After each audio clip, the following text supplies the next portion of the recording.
Hola a todos, les invitamos a disfrutar con nosotros de esta interesante historia. Bienvenidos. Es común que se diga que en la América española la esclavitud indígena apenas existió y que fue prohibida definitivamente muy pronto, pero esto no es del todo cierto. Al principio no hubo problema en esclavizar a los indígenas, pero ya en 1495 los reyes suspendieron la venta de esclavos indios hasta que los letrados y teólogos se pronunciaran sobre la conveniencia de ello. En 1500 se dispuso que fueran liberados y devueltos a América los indios llevados a Castilla por Colón. Sin embargo, a partir de 1503, la actitud con respecto a los esclavos indios cambió. En ese año se permitió llevar indios a Castilla siempre y cuando ellos quisieran. En 1508 se autorizó a trasladar isleños de las Lucayas a la Española. En 1511 varias reales provisiones permitieron cautivar a los indios caribes, aunque ese mismo año se había prohibido, salvo licencia, llevar indios desde la Española a Castilla. En 1512 una real cédula dirigida a Diego Colón prohibió lo mismo. Pero como esto no se cumplía, fue necesario que en 1528 una ley de Carlos V prohibiera llevar indios a los reinos peninsulares, aunque nunca se puso en práctica. En 1530 se prohibió cautivar a los indios, pero a partir de 1532 esta orden fue revocada en algunos territorios. Poco después, en 1534, ante la hostilidad que manifestaban los indios, se permitió, con algunas excepciones, esclavizarlos de nuevo. En 1536 se volvió a hacer hincapié en la prohibición de llevar indios a Castilla, aunque en esa época la reina Isabel dio licencias para que los españoles pudieran viajar a la península con sus esclavos indios. Por fin, en 1542, las leyes nuevas prohibieron la esclavitud de los indios y se ordenó que fueran liberados los que habían sido esclavizados, contrariando las instrucciones anteriores. Aún así, en 1548 hubo que ordenar que se liberaran todos los esclavos hechos por Hernán Cortés en México. En 1552 aún existía la trata de esclavos indios con Castilla y Carlos V tuvo que ordenar que se les devolviera a América. En 1556, ante el incumplimiento de las leyes nuevas, hubo que ratificar la prohibición de esclavizar a los indios. Sin embargo, durante toda la historia de la América española existieron excepciones. Dejando a un lado la esclavitud encubierta del sistema de encomiendas, una de las primeras excepciones que se hicieron con respecto a esclavizar indígenas americanos fue con los indios caribes. Así, en 1514 y 1515 se dio permiso a Juan Ponce de León para hacer la guerra contra los caribes y esclavizarlos. Otros permisos parecidos se concedieron en los años sucesivos. Por ejemplo, en la Real Provisión de 1558, con el pretexto de que los caribes eran caníbales, podemos leer: se permite que a los indios caribes que se cautivaren en la dicha guerra y fueren presentados ante la audiencia y a ella le constare que se cautivaron en ella y siendo adjudicados por ella los puedan tener por esclavos. Pero la esclavitud de los indios caribes no fue exclusiva del siglo XVI. Todavía a mediados del XVIII, en 1756, una real cédula recordaba que ningún indio de América puede sufrir esclavitud, salvo los caribes. Y si tenemos en cuenta noticias posteriores, esta disposición debió estar vigente hasta el final del dominio español de América.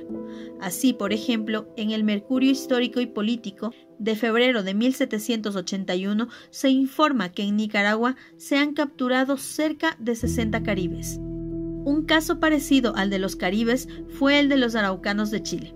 Según cuenta el cronista Diego de Rosales, ya hacia 1571, durante la Guerra de Arauco, los españoles les hacían algunas correrías cautivándoles los hijos y las mujeres, vendiéndolas por esclavas, sin haber aún una orden de su majestad para hacerlo, y aunque las justicias lo veían, lo disimulaban, siendo contra cédulas del emperador Carlos V y contra bulas de su santidad, que lo tenían prohibido y mandado que no hubiese esclavitud ninguna en las Indias. Pero no fue hasta años más tarde, en 1607, cuando el Consejo de Indias, ante el recrudecimiento de la guerra, vio muy necesario el dar por esclavos a estos indios rebeldes que fuesen tomados en la guerra. Para ello se daban varias razones a favor, entre ellas que los soldados que tantos trabajos han padecido y padecen en esta guerra, por la cual huyen de ella, se animarán y servirán en ella, con el premio de los esclavos, y acudirán otros de fuera del reino de buena gana a la guerra. A esta petición respondió Felipe III, que se puedan y deben dar por esclavos los indios que se cautivasen en la guerra de Chile.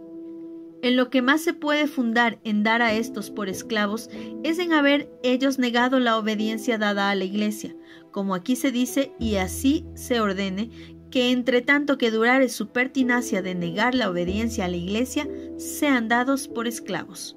Así, en 1608, mediante una real cédula, el rey legalizó la esclavitud de los araucanos mayores de 10 años y medio, en el caso de los hombres, y de 9 años y medio en el caso de las mujeres, siendo los menores de estas edades entregados a personas a las que sirvan hasta la edad de 20 años. Esto se mantuvo así durante decenios, hasta que la reina y regente Mariana de Austria, mediante la Real Cédula de 1674, ordenó que no se esclavizaran a los indios. Sin embargo, aún hubo que esperar varios años para que esta orden se hiciera efectiva. Como caso contrario al de los caribes y araucanos, podemos citar el de los chichimecas de México, los cuales eran esclavizados pese a las prohibiciones de las autoridades.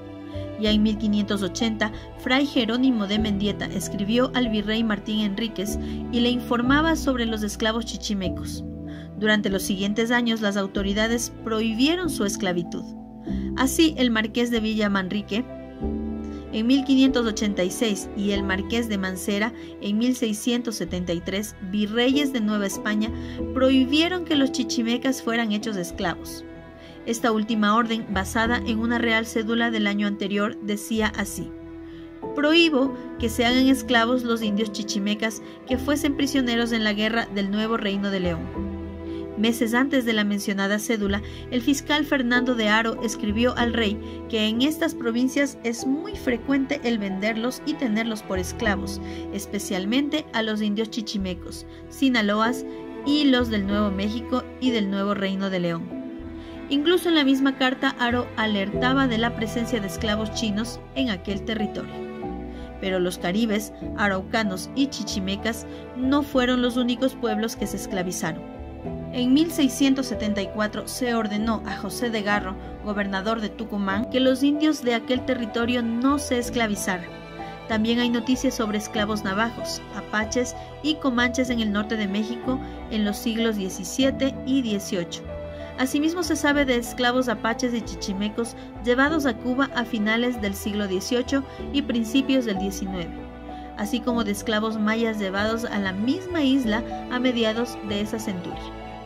Con estos ejemplos queda claro que pese a las leyes que prohibieron la esclavitud indígena en América, hubo muchas excepciones por las cuales se permitió esclavizar indios y que la esclavitud, legal o ilegal, existió durante toda la historia de la América española.